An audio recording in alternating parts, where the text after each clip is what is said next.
Hi అండి. ఈ పూలు మా చెట్టు విరజాజి పూలు. ఈ జాజి పూలు ఎవరు ఇష్టపడిన వాళ్ళు అంటూ ఉండరు. ఇవి చూడడానికైనా బాగుంటాయి, స్మెల్ అయినా బాగుంటుంది. ఈ జాజి పూలు కొయ్యాలన్నా ఇసుపే, మాల కట్టాలన్నా విసిపే. నిజంగా పూలు అమ్మే వాళ్ళు చాలా గ్రేట్ కదండి. కోసి మాల కట్టి విసిపి లేకుండా. నిజంగా వాళ్ళకి అదే ఆధారం కదండి. ఈ చెట్టు మా ఇంటి దగ్గర ఉండడం వల్ల అలా అనిపిస్తుంది. అదే లేని వాళ్ళకైతే మా ఇంటి దగ్గర కూడా ఉంటే బాగుండు, మేము కూడా వేసుకుంటే బాగుండు అనుకుంటారు. ఈ పూలు రోజు మా అమ్మాయే కోస్తూ ఉంటుంది, ఇసుక్కుంటూ ఉంటుంది నన్ను. రోజు ఎందుకమ్మా కొయ్యమంటా అని ఇసుక్కుంటూ ఉంటుందండి నన్ను.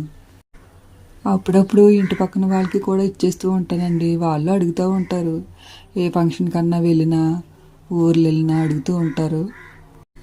నేను కూడా ఇచ్చేస్తూ ఉంటాను. అయితే ఈ సన్నజాజి పూలు కన్నా విరజాజి పూలు చాలా బాగుంటాయండి. వాడవు తొందరగా. సన్నజాజి పూలు వాడిపోతాయి, విరజాజి పూలు వాడవండి. సాయంత్రం ఫ్రిడ్జ్లో పెట్టుకుని పొద్దున్నే పెట్టుకుంటే ఇంకా బాగుంటాయండి, ఫ్రెష్గా ఉంటాయి. ఎవరైనా మాల కట్టడం రాని వాళ్ళు ఉంటే నేర్చుకోవచ్చండి. అందుకే మాల కడుతూ వీడియో తీసి పెట్టాను, చూడండి, చూసి నేర్చుకోండి.